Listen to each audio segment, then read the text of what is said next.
Hello, everybody. Welcome into the Fantasy Pros Dynasty Football Podcast. I'm Ryan Womeli, joined today by Pat Fitzmaurice and by Scott Bogman. Boggs, did you miss me last week when I was gone? Of course. I don't like doing the reads, so of course I missed you last week. Oh, well, I appreciate that you missed me, even if it's for the reason out of laziness. Fitz, did you miss me for my actual commentary? I'm assuming not. I always miss you. I notice when you're not around, Worm. So I appreciate that. All right. Well, I am back for this week. We're kind of wrapping up our offseason coverage. We are going to have a presence on the Dynasty feed here during the season, which is not something we've done in previous years. It's going to look a little different. It's not going to be weekly. There's going to be some Discord stuff on there. So we'll kind of share that information, as we get to those shows throughout. Don't unsubscribe or anything as we get into the season. It'll just look a little bit different here. So this will be kind of like our last summer off-season type show. And we wanted to kind of wrap up where we kind of started back in April with some of the rookie stuff. And we kind of started really, I guess, in January with some of the rookie stuff. So we wanted to kind of reset and reevaluate our rookie rankings here. Whether you have a rookie draft still to come, if you're super, super late on that, or if you just want to kind of get a sense of what we're thinking about these rookies. We've seen them for a couple weeks now, in the preseason. We've seen them, all the reports and everything through training camp and everything like that. So we're going to take a look at where our rookie rankings stand. We're going to go quarterback, running back, wide receiver, and tight end. So we've got where they stand in ECR. We've got Boggs's rankings. We've got Fitz's rankings. Bogman, thank you for putting together these rankings. It is much easier for me when you've done all this hard work. So that's what I miss. You missed me. Here. Yes, exactly. Exactly. I do just want to make a quick note for everybody that if you want to view our dynasty rankings and our rookie rankings, they can be found at fantasypros.com/rankings. You can navigate from there to any types of rankings you're looking for, including all of our various dynasty type stuff. Let's dive in here with the quarterbacks. And I want to kind of highlight the first four right off the bat. You guys both have Caleb Williams, number 1. That's also ECR consensus. You both have Jayden Daniels, number 2. That's also where he is in ECR. And then 3 is Drake May in ECR, and 4 is JJ McCarthy. You guys are flipped on these two. So let's actually start with 3 and 4. I was really surprised, Bogman, that you have JJ McCarthy ahead of Drake May as it stands, because one of the big reasons that we were maybe a little bit down on Drake May wasn't the prospect profile. It was the landing spot, and that year one would be really tricky. Year one's going to be really tricky for JJ McCarthy because he's not playing. So if we're kind of throwing out both year ones, I personally thought May was like the clearly superior, just pure prospect, irrespective of the landing spot. So why do you still see McCarthy as a spot ahead of May in your rankings? Because I think it's going to take a little bit still for Drake May to start. I don't think it would be smart to start him in the first month of the season. I think you want to get him half a season, maybe a little bit more than that. I think that's the plan. Like when Jacoby Brissett got hurt, right? We were all, ooh, okay, maybe Drake May is going to be the starter. We learned that it wasn't nearly as serious as we thought. And I know Brissett is not going to go out there and look like a world beater, but what are the expectations for the Patriots this year? I still think they're very low, especially if they start out bad. I don't know that you go to Drake May super fast. So I think maybe you get him in the back half of the season. I don't think he's going to start within the first month. And I just love the offense in Minnesota, what Kevin O'Connell does with this offense. They're going to pass the ball so much. The weapons are still in place for when he does come back next year. And when he comes back next year, assuming Jefferson and Addison Reed and Hawkinson make it through the season, you have those top targets are already so good. So I know there's still a lot of learning for McCarthy to do. I think it's safe now that, he's going to be able to sit and learn for this whole season. So I still like Drake May. I do think Drake May is a better quarterback than Jordan Addison. I really do. If you switch the landing spots, I would have this obviously switched, but they didn't. Kevin O'Connell is he's a pass happy guy. And once McCarthy gets there long term, I want McCarthy because I don't think you're getting May for most of the season anyway. Fitz, when you parse between these two guys, again, you have Drake May 3rd and JJ McCarthy 4th. Are you thinking sort of similar to how I'm thinking of it, where season 1 is kind of a wash for both of them? Are you thinking just in terms of purely like how you ranked them as prospects coming out? Or are you specifically nervous about JJ McCarthy? I mean, this is somebody that we wanted to see throw more passes. He just didn't do it enough in college, and now we're missing out on another year of him just throwing the ball more. Does that concern you at all with him? Yeah, this was always a coin flip for me, and it was really easy to pivot to. Like, I had McCarthy ahead of May largely for the reasons Boggs outlined, with the superiority of the landing spot and just what a good situation it is with O'Connell as his play caller. Terrific group of pass catchers with Jefferson, Addison, and TJ Hawkinson. But I mean, now with the injury, I actually debated whether to move Bo Nix ahead of JJ McCarthy. And I do think we're going to get some value from Drake May. And a lot of it in his rookie year is probably going to be rushing value, because he's probably going to be running for his life behind that offensive line. But that's kind of how it is with young quarterbacks. They're going to be confused by a lot of what they see, the defensive looks they get. And when in doubt, I think Drake May is going to take off and run. So I wouldn't be surprised if he did play after about a month and wound up with 500 or 600 rushing yards this year. So I think there will be a little bit of rookie value. And like you, Boggs, I do think May is just a better prospect than McCarthy. I think he's a better player. So, yeah, but ultimately I decided I could not put Bo Nix ahead of JJ McCarthy. By the way, if we didn't announce this, they did announce earlier this week that Jacoby Brissett will be the starter to start this season in New England. So it is I know there were some comments from Gerard Mayo about Drake May outplaying him this season, but I mean, behind that offensive line, which is like the worst in football pretty easily, I think it definitely makes sense, I think, to start Brissett. In my opinion, Bogman, this is like a very clear tier 2 of May and McCarthy. I would put May closer to Jayden Daniels than I would to McCarthy in terms of how I view him as a pure prospect. But in terms of the dynasty kind of outlook, I think this is a very clear tier 2. Tier 1, of course, like I mentioned, Caleb Williams at number 1 and Jayden Daniels number 2. Did you give any thought to having Daniels number 1, just given the rushing upside? And he's looked good in the preseason. And I mean, not that Caleb hasn't looked good in the preseason, but did you give any thought to Daniels at 1, or was it pretty easy Caleb 1, Daniels 2? Not even a little. I mean, it was, and look, I'm not saying that Jayden Daniels can't be the number 1. The rushing upside is there, and I don't think it's a crazy thought at all. But I just couldn't do it. Caleb Williams is he's such a good prospect, well-rounded, put into a great offense with weapons and a defense that may need him to score as well. Maybe they'll put a little more pressure on the quarterback this year. I'm not worried about the Bears secondary. It's that line that I worry about. But yeah, not really. I just think Caleb Williams is in almost a perfect spot. Fitz, where is Caleb for you in terms of overall dynasty quarterback rankings, and same for Daniels? I want to say like 5th. I've got, Caleb is my QB 5, I believe, and Daniels is maybe like QB 10, QB 9, something like Bogman, that. are they both top 10 for you too? Yeah, I got Caleb at 7 and Jayden at 9. Okay. So same question, Fitz. Any thought at all to Daniels ahead, given the pure rushing upside? Or, I mean, I would also very easily put Caleb 1, so I'm just kind of playing devil's advocate. I don't disagree with this ranking, obviously, but any thought for you with Daniels? Yeah, no, I like Daniels enough to have him in my top 10, but I still feel great about Caleb. No doubts about the talent, and it's just such a great situation with that set of pass catchers they have hooked him up with in his rookie year. Yeah, I mean, really, everybody's been saying this, but it's the best situation as number 1 overall pick is basically ever walked into, and it's a number 1 overall pick that is like considered one of the best quarterback prospects, in the last a long time. So, just really exciting all the way around.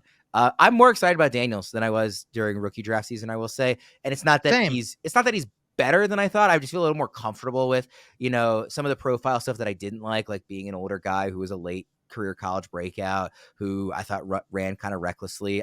From what I've seen in the preseason, I just feel a bit more comfortable with, the upside is too immense. Like, he can't be too low in your rankings. I've referenced Fitz on so many shows that I've done for his Jayden Daniels description of he runs around like a crash test dummy.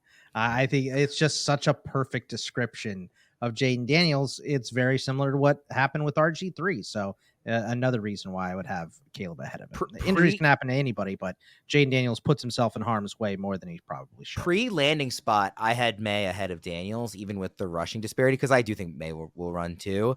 I have liked enough of what I've seen about Daniels and read about Daniels that I think even if you swap the landing spots for May and McCarthy and Drake May was in Minnesota, this unbelievable landing spot, I might still have Daniels ahead. I just think the upside is that immense. It would be a lot closer, obviously, in that scenario, but it just speaks really highly to what we've seen from Jayden Daniels so far, but still a very strong class. Just the back end of these rankings, Bo Nix, QB5, Michael Penix Jr., QB6, Spencer Rattler, QB7. It's kind of funny, in our sheet, we have where they were drafted, and it's 101, 102, 103, 110, 112, 108, 550. I mean, it is so far back. With Spencer Rattler, there was such a wide gap there. I do still like Rattler, kind of. Any thoughts on kind of this back trio, Fitz? I know you kind of mentioned maybe even having Nix ahead of McCarthy given the injury. So is he stands apart in terms of this trio for you? He does, but I think the vibes are good on all three of these guys. Like Nix seems like he's very well cut out to be a poor man's Drew Brees for Sean Payton and run that sort of ball control passing game. He's looked pretty comfortable in that capacity, I think, in the preseason action we've seen him in thus far. And Penix, like being given the kid gloves treatment in preseason and being held out of games where, people were kind of surprised he wasn't playing. But I think that shows how much the franchise values him, and then getting rid of Taylor Heineke. So now it's just going to be a two-man quarterback setup for the Falcons. And then Rattler, I think, has looked good in the preseason. Like, he has shown the ability to make plays. So I think even though we haven't changed our rankings on these guys, I do think the overall feelings are pretty positive for these guys coming out of their first training camp in preseason. Boggs, any other thoughts on the quarterbacks? No, I mean, I the only guy I really moved is I moved Joe Milton up ahead of like Jordan Travis and those guys, because he actually had a decent showing and they kind of seemed to like him in New England. But I think Fitz is right. Like, just because the position didn't change doesn't mean our opinions didn't change on these guys. Bo Nix getting a lot of love out of the coaching staff in Denver, kind of a tier of his own with these guys. And Rattler looked good and confident in the preseason. So if anything should happen to Derek Carr, if they're just not winning games, I think a Rattler could get a look at the end of the season as well. So yeah, not a lot. The rankings don't change, but opinions have a little bit. Let's move into the running backs. At RB1 across the board is Jonathon Brooks. RB2 in ECR is Trey Benson. RB3 is Blake Corum. And RB4 is Jalen Wright. Those top three really kind of stand apart, at least in my opinion.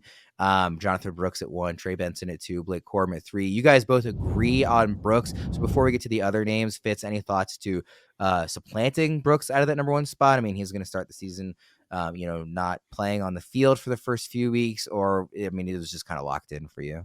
Pretty locked in. The plan seems the same for the Panthers. Eventually, he is going to be their lead running back, and it's probably going to happen by the midpoint of the season. Bogman, I know I don't need to ask you if you were going to move your boy off the 1-1 spot. I mean, I think if something would have happened in terms of a trade or release or something, maybe I could, like if Connor had got cut or traded or something, maybe I could have moved Trey Benson ahead of him, but nothing, not enough. I mean, just not the best running back class. Next year should be much better. Trey Benson is the consensus number 2. Fitz, you don't have him 2. You have Blake Corum at 2 and Benson at 3. And Boggs, you do have Benson at 2. You actually have Corum at 4 and Jalen Wright up at 3. So Bogman, I'll start with you. How are you parsing between Benson, Corum? And then I was surprised to see Wright ahead of Corum, honestly. Yeah, so that is just something I didn't change. I just didn't change. I had Jalen Wright ahead of Corum the whole time, and I'm just not moving it because I don't think Mostert, Mostert has had an injury-plagued career. We saw last season what it looked like without injuries, and it was awesome. But I just don't think he's long for that roster. I think Jalen Wright is going to have a nice role there eventually by, this time next season. He might be, the guy getting more carries because Achane is never going to be a 20-touch guy, right? So I like him in that offense. And I think Corum is firmly behind Kyren Williams, even though Kyren Williams is going to return punts. I know people are freaking out about that, but I mean, how many punts get returned, right? So I don't know. I'm not worried about Kyren so much, and I know it may take a little more time, but I think eventually Jalen Wright will be the better back between those two guys. Personally, Fitz, I see kind of the tier as Corum and Benson together. I would have Benson ahead. You have Corum one spot ahead. You've been on Corum all along. He was your favorite running back for much of the draft process before we knew these landing spots. Obviously, we know what the Rams do with their running backs when they have a top guy. So if Kyron goes down at all, Corum is going to look really, really good. I would expect. How did you decide between Corum and Benson? I mean, part of it was Jonathan Gannon not speaking glowingly of how quickly Benson was adjusting to things. And frankly, I don't think he's looked great in his preseason carries. And Benson was kind of a guy who, I don't know, I had sort of mixed feelings on as a prospect and was just sort of honestly going with the flow and having him, like, he tested well and everything. But I still don't know how I feel about him as a runner. He's in a good situation as the primary backup to a somewhat injury-prone starter in James Conner, but I just don't know how I feel about Benson as a player yet, whereas I feel really good about Corum as a player. And the Rams just sort of tipped their hand by taking him on day 2, and they know that Kyron, who now being listed at 205 pounds, which I have some serious misgivings about believing that listing, they know he can't do 21 touches a game this year. Like, it's just not a prudent way to operate. So I think Corum's going to have a role.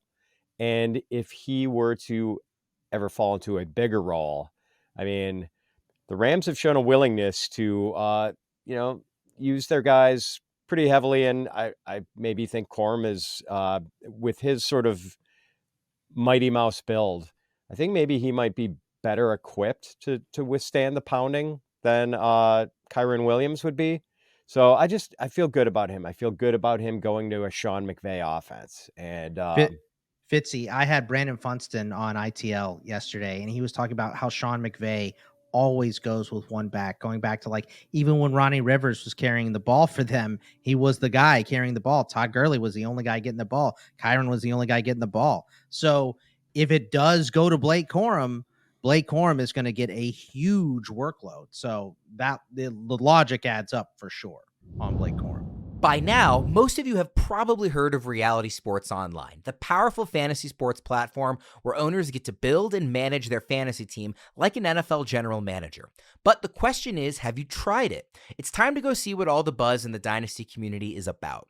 Free agency, multi-year contracts, a rookie draft, multi-team trades, franchise tags, contract extensions, first-round rookie options, automated contract and salary cap functionality, and much, much more. Think it sounds complicated? It's not. The best thing about Reality Sports Online Fantasy Front Office is that it doesn't take any more time than a standard league. It just requires more strategy. Think you're among the fantasy elite? Well, this is the platform to test your mettle. Still not sure? You can test out your general manager skills for free in a mock free agency auction. If you like what you see, use promo code FantasyPros to receive a 10% discount on your team or league today.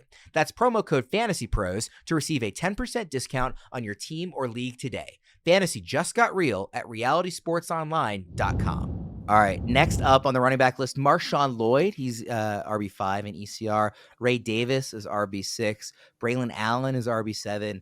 And Bucky Irving is RB8. Fitz, you are the highest on any of these guys. You have Lloyd up at RB4, so you have him kind of in that first grouping of players. Bogman, you've got Lloyd at RB6. So Fitz, what are you seeing with Lloyd? I mean, there's been some of the injury stuff this summer. Obviously, he's somebody that, like, our colleague Debro likes very much. You've got him ahead of, like, Jalen Wright and Ray Davis and some of these other guys behind that top 3. Yeah, it's not great that Lloyd has been dealing with a soft tissue injury for much of training camp, but A.J. Dillon goes on season-ending IR, so now the path is clear for MarShawn Lloyd to have fantasy relevance in year 1, because we know that Matt LaFleur typically does not work one running back into the ground and really never has. He consistently gave A.J. Dillon about 10 carries a game, even though A.J. Dillon was arguably just not very good and nowhere on I don't know if that's even arguable. Yeah, probably not. I mean, like, and this was with Aaron Jones healthy, and he was still finding 10 touches for A.J. Dillon. I would imagine that once Lloyd is fully healthy, he's going to be getting 10 touches a game too, as a guy who is going to spell Josh Jacobs. And I don't know, still like the talent. I mean, I know he was Debro's number one running back prospect, Daniel Jeremiah's number one running back prospect, and he's going into a really good offense. Bogman, did you give any thought to Lloyd maybe being a little bit higher given the Dillon, injury? He's out for the year, so the opportunity in year one is a little more apparent. Well, I'll say this. I took him over Fitzy. I had a $2 hammer in an auction that we were doing the other night, and I think he threw him out for $1, and I had 2. So it was either you or DVR. I knew I got a Packers fan on that one, Fitzy. But yeah, so I'm excited for Lloyd for sure. But the injuries hampered him at college as well. He's a very skilled running back, one of the better backs with the ball in his hand in this class.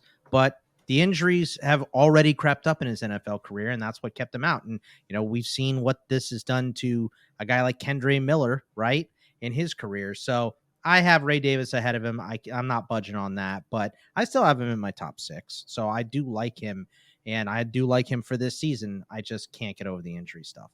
There is a consensus top 6 here across both ECR, but also the two of you. Ray Davis is the 6th one of those guys. You guys actually both have him at 5, even though ECR is one spot lower at 6. Fitz, what have you liked out of what you've seen from Ray Davis this summer? Oh, man. He's looked good in the preseason. Like, he is great at finding creases and making yards after contact, and that's pretty consistent with what we saw from him at Kentucky. There's even a little bit of pass catching ability, although I think, James Cook is certainly going to lead the Bills in that category in the backfield. But I just think he's ready to come in and take that 30 to 35% share of backfield touches and be a nice compliment to Cook. I like the player a lot. I know he's a slightly older prospect, but I feel good about Davis fitting in right from the start. Yeah, Bogman, you mentioned you have Davis ahead of Lloyd. You've got him at RB5. Yeah, I mean, Ray Davis has just done it everywhere he's been. He had a bunch of stops in college. He's looked good at Buffalo as well. I think he's a nice complement to what James Cook brings. So I think he has a role immediately.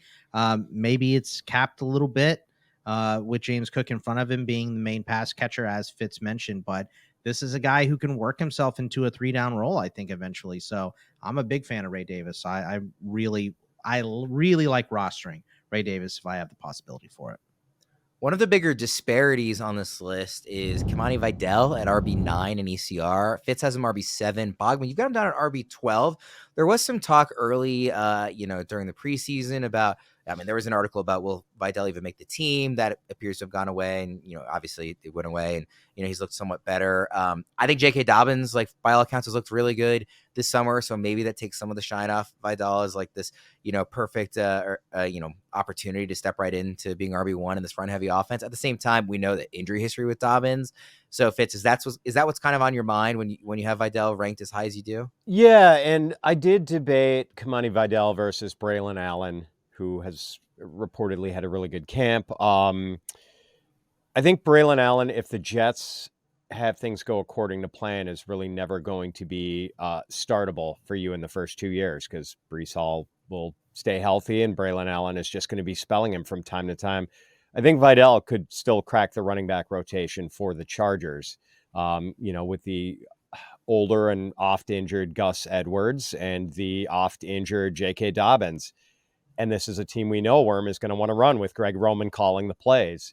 So I still feel like this was a great landing spot for Vidal. We always thought that, the fact that he didn't go until the 6th round maybe scared us a little bit. But now that he has, sort of surpassed Isaiah Spiller, who was released, and sort of surpassed Jared Patterson, and he's the 3rd guy in a backfield with a pretty shaky number 1 and number 2.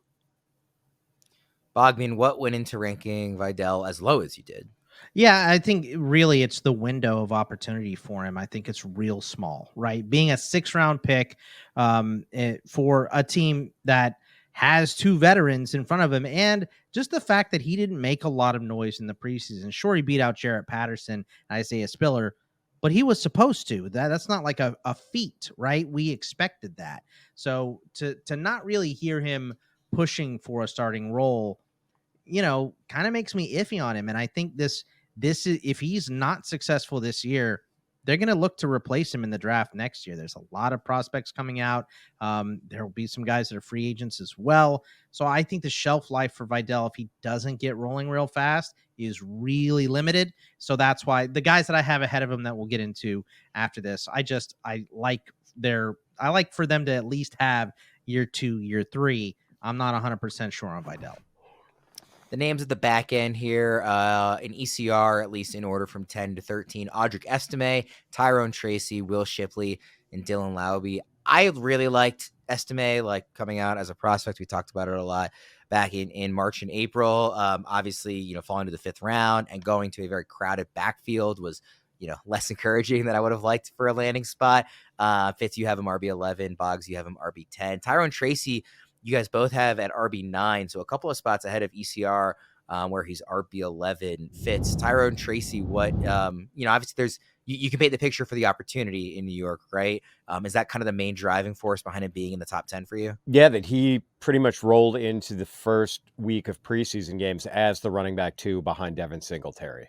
I like that. And when we got that injury scare with him, turned out to be a false alarm. Looked like he might be done for the season. That was good. But the fact that he is pretty much stiff-armed Eric Gray out of the way, even though Gray has done some good things in the preseason, that they are still pretty much willing to hand that job to Tracy is encouraging. Bogman? Yeah, I mean, I think the big thing about Tyrone Tracy, and it was, if you guys have ever seen the movie U571, the one where they're dropping the submarine, they're dropping the depth charges, and the guys are all kind of crunched, crouching, waiting for these depth charges to blow up above them so they don't die.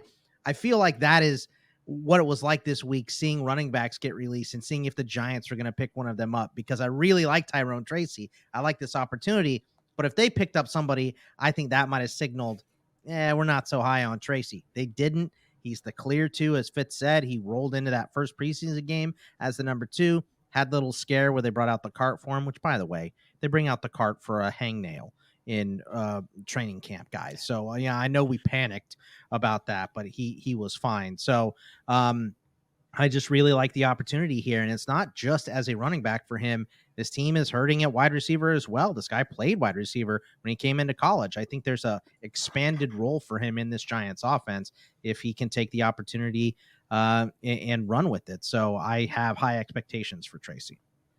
That reference could not have been more lost on me. I've never seen U571. You know what a submarine is? You know what depth I know what a charges submarine are? is. Yeah. Okay.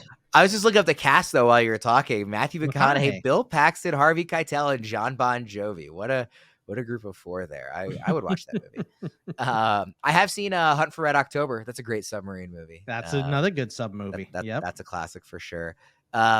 Fitz, with Audric Estime, I mean, again, I kind of professed my love for him as a prospect throughout the draft season, and then was pulling back off of that after the actual draft and kind of reacting to what we saw. We like Javonte Williams. You and I have talked about him a lot as one of our favorite kind of mid to late round running backs. We're interested in Jaleel McLaughlin. Is there room for Estime in this backfield, or are we just kind of stashing him, and not in hopes of an injury, but in case there's an injury? Yeah, I mean, I don't know if there's going to be any independent fantasy value barring an injury. I kind of don't think he's going to get enough touches to be fantasy viable this year unless someone gets hurt. But he's going to, get a few touches a game and be worked into this. And we know that there's always a lot of running back value in Sean Payton's offenses, and usually like multiple fantasy relevant backs in Sean Payton's offenses, like some years 2, some years 3. So maybe this will be one of those years where we get 3 fantasy viable options. That would be nice. I mean, I'm intrigued by Estime. I didn't get him in any of my rookie drafts, and I wish I had a little bit of exposure. Any final thoughts on the running back spots here amongst the rookies, Bogman? I mean, I just had a Chris Ivory flashback when Fitz talked about how Sean Payton uses multiple backs there. No, I mean, I moved Dylan Lauby up.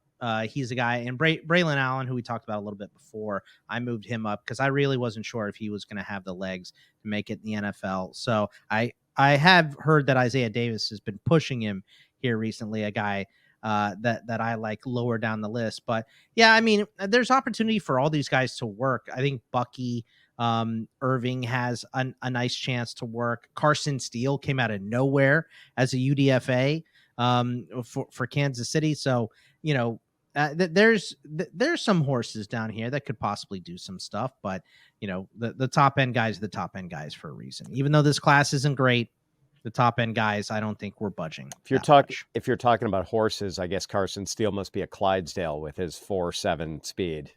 Oh, there you go. Yeah, he's a fullback, but he can play a little halfback. So I had meant to ask this. So before we move off the running back, where is Jonathon Brooks for you guys since he's consensus number one? Where is he amongst all running backs in Dynasty for you, Bogman? Amongst all RBs, I have Brooks. Let me just double check if I can spell his name right. I have him at 17. Okay. Is he inside your top 20 fits? Yeah, 13, I think. Okay, so a bit higher. Man, so who's likes the Texas guy higher say, than I do. Who's the real Longhorns fan? No yeah, kidding. I know. I just want to give everybody a quick note on Draft Assistant. If you've got any last minute drafts coming up and are overwhelmed trying to prepare for it, let me tell you about Draft Assistant. Draft Assistant simplifies the entire draft process, making it the easy way to dominate your fantasy draft. It connects to your draft, keeps track of everything that's going on, and tells you who the best pick is when you're on the clock. All you have to focus on is the excitement of making the perfect pick. So this season, work less and win more with Draft Assistant at fantasypros.com/draftwizard or on the Fantasy Football Draft Wizard app. All right, guys, let's move to the wide receivers. Got a ton of them here. The clear top three during draft season, after the draft, and after the summer. Marvin Harrison Jr. number 1, Malik Neighbors number 2, Rome Odunze number 3. I don't just want to skimp by these because they're the really fun, exciting, big name guys to talk about. But this is pretty clear, both in terms of who these three names are and in terms of what the order is, given what we thought of them as prospects, given what we saw out of the landing spots. This is very clearly, in my opinion, a tier. Fitz, do you have any disagreement in terms of there should be somebody else in this tier, or do you disagree with the order of the tier, or is it pretty cut and dry for you? Pretty cut and dry. And we've talked about how I think Bogman and I both have zero doubts, and I don't think you do either, Worm, about Marvin Harrison Jr.'s bona fides and that he's going to be a star. We're pretty sold on that. But Malik Neighbors had such a good camp. I've at least given thought to, what more would it take for me to move Neighbors past Harrison? I don't think I have Daniel Jones as his QB. I think. Yeah, is the main thing. but even that, I'm not worried about it. I just think Neighbors is so good that it doesn't matter that he's not going to get optimal quarterbacking. So I've thought about it. I was actually just having a conversation with Evan Silva, the great analyst for Establish the Run, and Evan has moved Malik Neighbors past Marvin Harrison Jr. in his redraft rankings. So, I don't think it's a crazy thing to consider, but for now, I'm just keeping these guys where they are and feel great about all of Harrison, Neighbors, and Odunze going into the regular season. What quarterback would the Giants need to trade for? And obviously it's not realistic that they would trade for an actual high level quarterback, but in this fantasy land where everything's exactly the same, but they could trade for any quarterback, would they need to add a Dak Prescott for you to consider Neighbors ahead of Marvin Harrison Jr.? Would it need to be they had a Patrick Mahomes? Now that's the only way Neighbors is ahead. What level of quarterback would be enough to actually say you would push him ahead? Or is there not one? Is Harrison just that good that even if you consider it, you can't actually bring yourself to make that move? It would take someone. You give the Giants Jared Goff, Fitz. No. Come on. That's too low? Well, no, I just like Harrison so much. They would take a really good quarter. It would take Joe Burrow level for me to. Okay. Okay. Bogman, did you feel any inclination to switch these guys given what we saw? Some of these fun preseason highlights. I mean, there haven't really been that many Marvin Harrison Jr. preseason highlights. It's just we just know he's good and have a lot of trust in that. And Neighbors is kind of the one getting the fun clips on social media. Was there any thought to switching them? Or, I mean, there wouldn't have been for me. No, there wasn't. And just overall among wide receivers, I have these guys at 5, 6, and 10. So they're all inside my top 10 wide receivers. So they're just really good and there's no budging. So and if I want to do anything, it'd probably be moving Rome Odunze up because he's looked so good. And now, Keenan Allen's 230 pounds. Obviously he's not going to be good at that weight. Okay, whatever. I mean, I don't know. Maybe he gets hurt. If you want to say Keenan Allen's going to get hurt, fine, but not good. guy would be good at 350. He'd still get open, I think. So, yeah, Rome Odunze moving up would be the only change that I would make, and that was in the overall. How many guys do you think are in the next tier? Because some of the names coming up, in terms of the order we have them on ECR, Xavier Worthy, Ladd McConkey, Brian Thomas, Keon Coleman, Ricky Pearsall, A.D. Mitchell. I can see Fitz is holding up 4. So would that be those first 4, Worthy, Ladd, Brian Thomas, and Keon Coleman? Is that the next tier? I think that's so. it.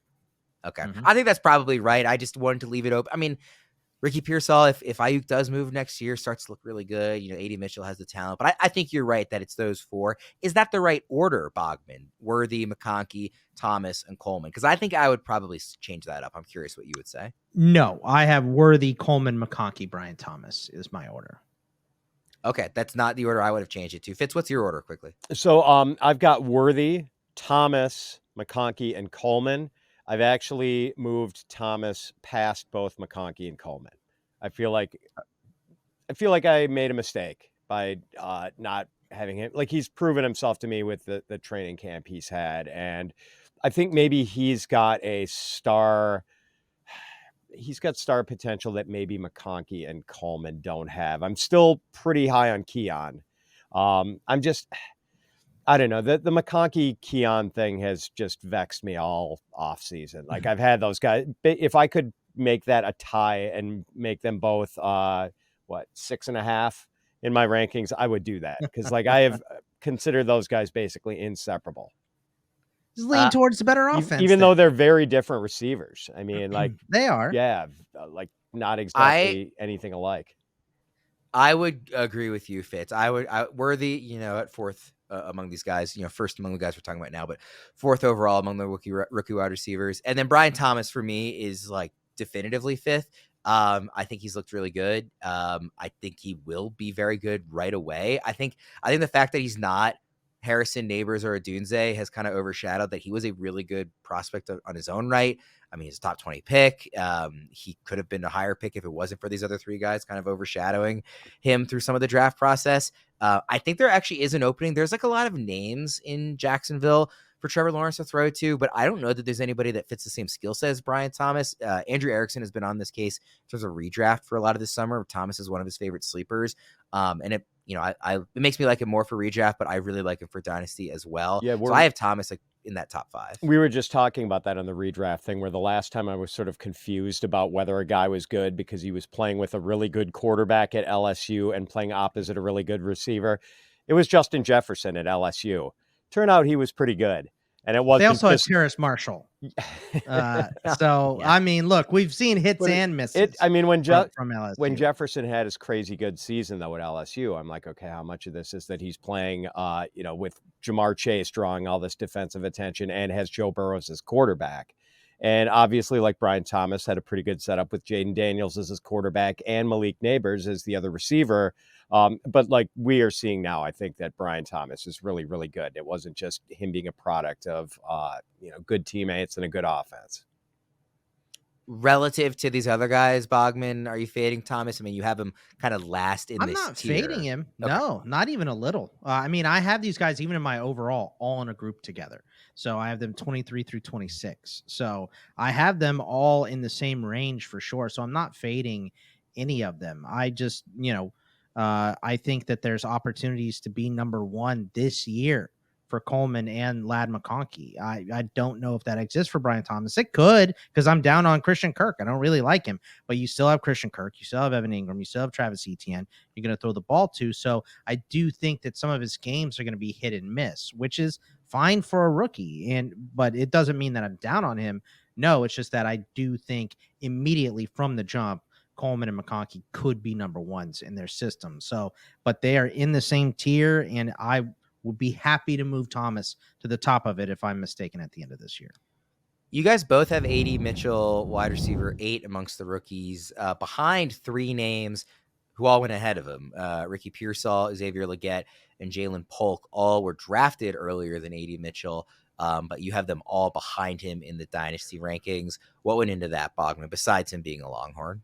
Well, yeah, I just think that the disappointment that we've seen from Alec Pierce. Now, we did see, this Richardson and Josh Downs combo happening. And I gave thought to moving Mitchell down a little bit because I think it was Alec Pierce played like 95% of the snaps and only had 66 targets or whatever it was last season. So they didn't really look at him. That was with Gardner Minshew, and he's gone though. So I just think Adonai Mitchell has a chance to be a really good wide receiver. I think his upside is higher than some of the other guys here. Doesn't mean it's going to happen for him, but I think with the rest of these guys beyond the top guys that we've talked about, I'm looking for absolute ceiling. And I think Adonai has the most of it out of this group.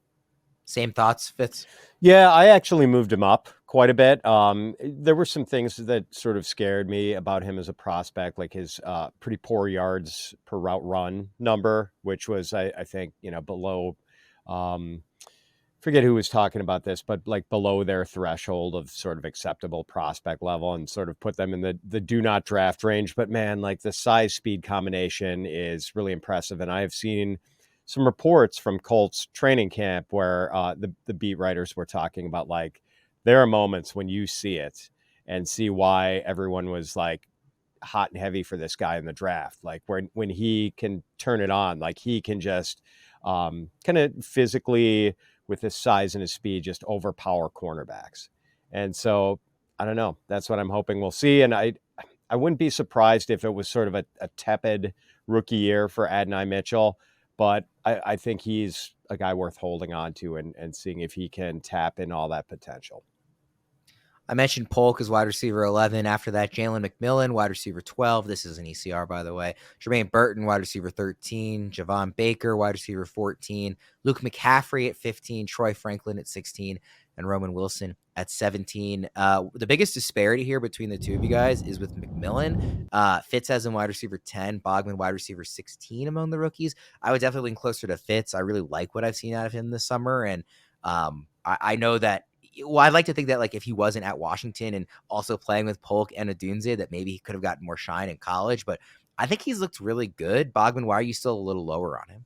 It's not even that I'm low on McMillan because I like McMillan. It's that I just like this wide receiver class. There's a lot to love here. And it's a great class. It's an awesome class. It really class. is. And with absolute ceiling, I just think that Pearsall, Burton, Baker, maybe even McCaffrey. I think if we're talking about absolute ceiling, it doesn't always hit that way, right? Like, so it may take some of these guys a year or two to become good contributors, but their ceiling is still higher to me.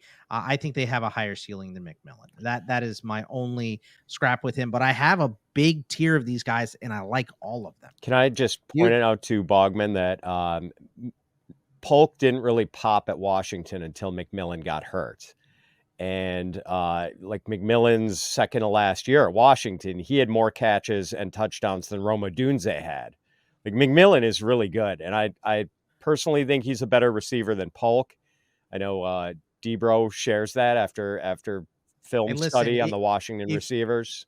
If we put McMillan in New England, I would have these guys flip. I was going to say the opportunity is so for both Polk and Baker. Like there is a clear path to you could wind up being the number one receiver for a quarterback prospect we all really like, and that's this really season, appealing. Right? That's the thing. Like we know it's not happening for McMillan behind Godwin and Evans, but they're like rolling with this receiver by committee situation in New England, and this is going to be so do the Packers. So it's going to be such a pop gun passing attack. Though the Packers are going to have 4,500 passing yards to spread around. That's true. The Patriots are going to maybe have 3,500. Yeah, but I also think that if some of these young guys stand out for New England, they're not coming off the field. They'll rotate until they find the guys that they want. It should be that way. I mean, it would be coaching malpractice to be playing Kendrick Bourne over Javon Baker and Jalen Polk. Yes, I agree with you 100% on that. Fitz, you've got Burton and Baker back-to-back, and your rankings are also back-to-back in ECR.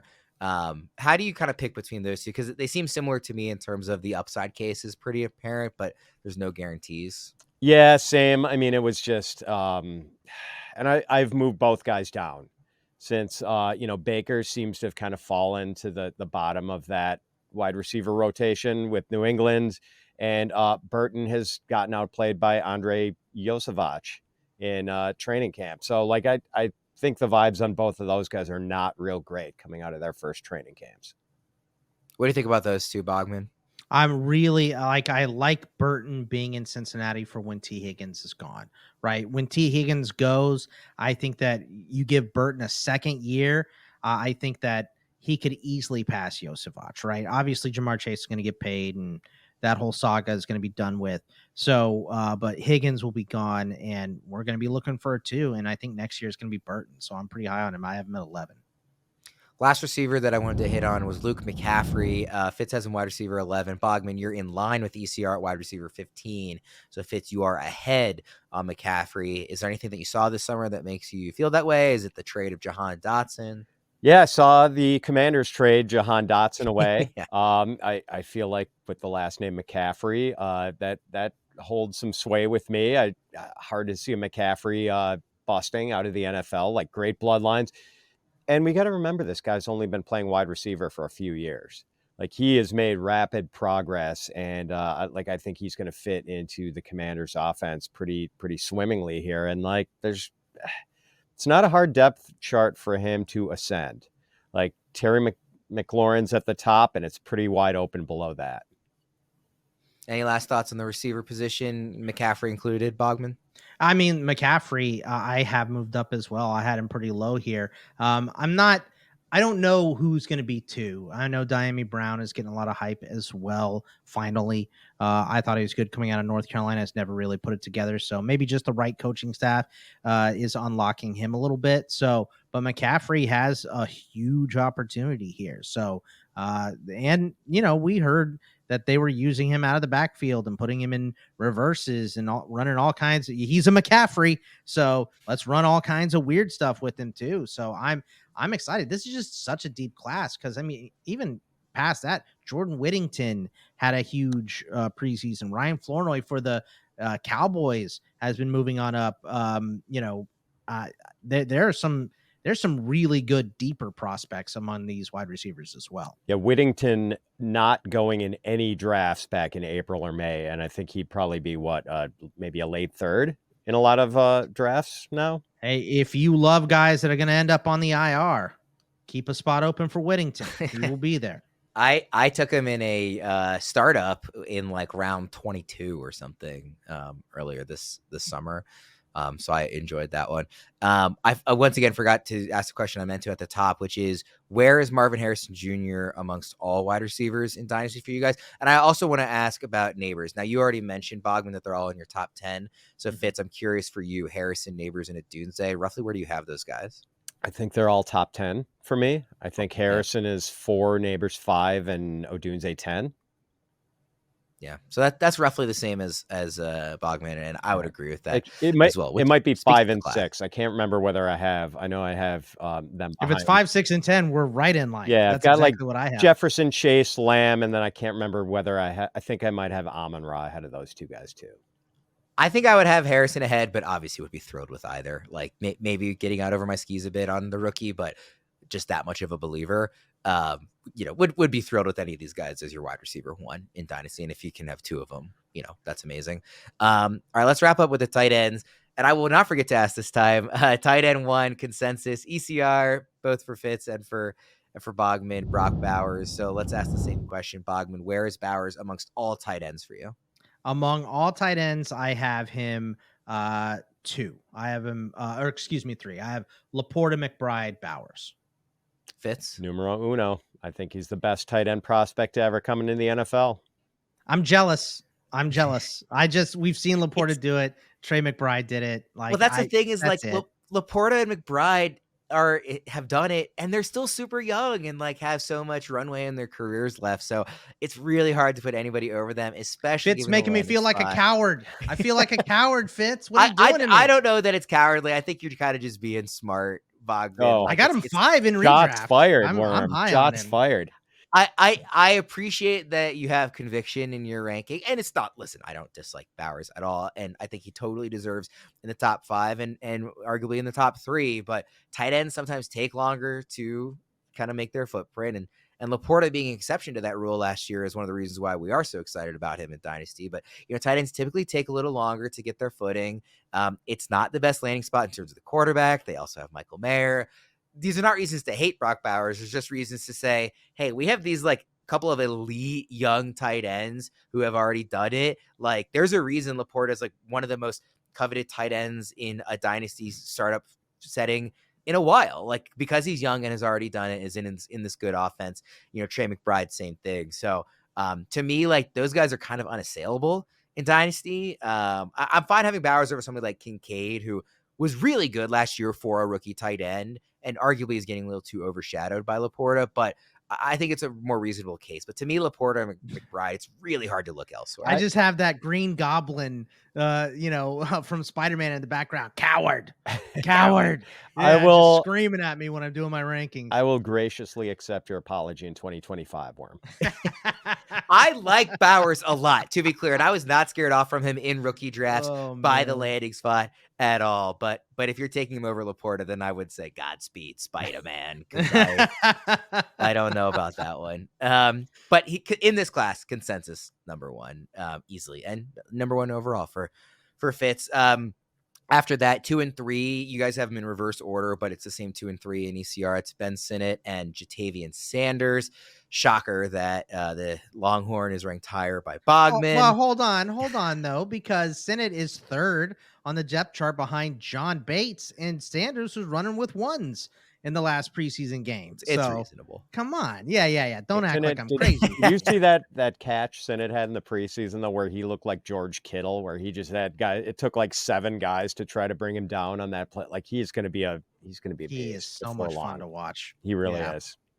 Bogman, the reason I bring up you being a Longhorn guy so much is because everybody loves to bring up me being a Ravens fan and accuse me of being a homer for like liking Derrick Henry, even though I just think it's smart to like Derrick Henry this year. Something to do like with the fact that I like the Ravens. So I'm like kind of deflecting that onto you. Hey, listen, and I'm projecting an unapologetic homer as well. The homer abuse I take for being a Ravens fan, I have to project onto you for being a Texas fan. No, it is more than fine. I mean, but I did just say Jordan Whittington's going to spend his whole career on the IR, right? Well, by the way, next year I will be the biggest Roman Hemby fan of all time, as an actual legitimate Terps prospect. So I can respect it. Fitz, you do have Sinnott at tight end too in this class. I do, and just like I like JT Sanders too. But like draft capital, I think tells the tale, and how Sinnott was seen by the NFL and that squeezing into the second round. But Sanders has reportedly had a pretty good training camp, and it's going to be interesting to see if he can carve out a fantasy relevant role pretty soon in his rookie year. The other tight ends here in the top 7 in order: Theo Johnson at tight end 4, Cade Stover tight end 5, Jared Wiley tight end 6, Erick All tight end 7. I don't understand why you guys both have him at 4, so you agree with me. I don't understand why he's down at 7, Bogman. Yeah, I mean, I don't get it. Maybe people are afraid of Mike Gesicki, but tight ends take a little bit to develop, and there's not much that's going to happen, I feel like, for a lot of these tight ends beyond the top 3 for this season. So again, let's go with absolute upside. And for fantasy, Erick All has the most upside of the guys left. Yeah, Bowers is the only guy that you're like really could be relying on as like a starter on your team, depending on how you do your build. Everybody else you're playing for the future in Dynasty. Like, to me, All's upside is as high as anybody other than Bowers. He does have a worrisome injury history, but the main one was his back, and he had back surgery, and he claims that he feels like as good as new after this back surgery. Like, he is good to go. So if that's the case, and he's still got to ascend the depth chart, but the Bengals did use a lot of different tight ends last year.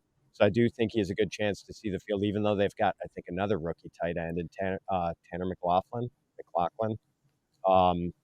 But I think he's got a chance to play at some point this year for the Bengals, and it's a pretty good offense to be in. Yeah, I'm not saying he should be tight end 2, behind only Bowers, but I think you guys have it right at tight end 4. Like, he shouldn't be behind Cade Stover, like Jared Wiley, unless you think he's like the successor to Travis Kelce, which I'm not convinced of that. Theo Johnson's a great athlete, but not the best situation. Like, I just think All I think he's closer to the top 3 than he is to the bottom 3. Theo is this year's Darnell Washington. Tests like a champ, but he's just not that good at catching passes. Yeah, I agree. Do you guys like Wiley at all as a potential, the next guy behind Kelce in terms of tight end for Patrick Mahomes? I mean, there's a little juice there for sure. I think so. It was kind of dicey. Was he going to make it through cuts? So I don't know if he did either. Did he get cut and brought back on the practice squad? I can't remember, but I know he's still in Kansas City regardless. So I do still like him, but I mean, he's doing nothing this year. They got Kelsey and Noah Gray. Yeah. So I was going to say, if he was cut, injury. if he was cut, I missed that. I think he made it. Yeah, look, 4 Chiefs still on thin ice despite surviving roster cuts. He appears in that article. Okay, maybe that's. I was gonna say I might have missed it or something, but yeah. I mean, again, like a guy like that, I just think should be behind somebody like Erick All. Fitz, any other kind of overall thoughts on the tight ends? No, that's it. We're not expecting much impact besides, like, obviously Bowers is the headliner here, so it's going to be really interesting to see. I'm encouraged though that we are seeing him used in like as that Swiss Army knife where he can line up in line, outside, in the slot, in the backfield. And so far we're seeing that sort of usage in well, I mean, he's dinged up right now, but in the first preseason game, he lined up in like 4 different spots. So that's pretty encouraging. Not a tight end. He's a weapon. What do you expect year one? I mean, if we get 16 games or 17 games out of him, like I think we're going to see 60 to 70 catches and 700, 800 yards. Maybe not quite the season Laporta had last season, but really close. I mean, that it's similar to almost like a Kincaid or like slightly better than what he was as a rookie, which again was really, really good. It was just overshadowed by Laporta as a rookie. Bogman, we'll wrap up on same question. What do you expect from Bowers year one? I got him tight end 5, man. Like I am just super excited for Brock Bowers. I think, like I just said, you can't view him as a tight end. He is a football weapon. He is great with the ball in his hands. They're going to set up short routes for him, screen passes, reverses. They're going to hand the ball off to him on occasion as well. He's going to be used a lot in this offense. Maybe not week 1 because he's a little nicked up or whatever, but in the season, once they get comfortable with him, he's going to see the ball a lot. I like the first 5 tight ends in ECR a whole lot. Way too much to put Bowers in there, but I respect it. And it would be super fun to see. I would love to see him come in and hit the ground running and just be awesome right away. Because he, like you said, is a total weapon and would be super fun just for the fantasy landscape at tight end to have another one of these young dynamic guys. That would rule.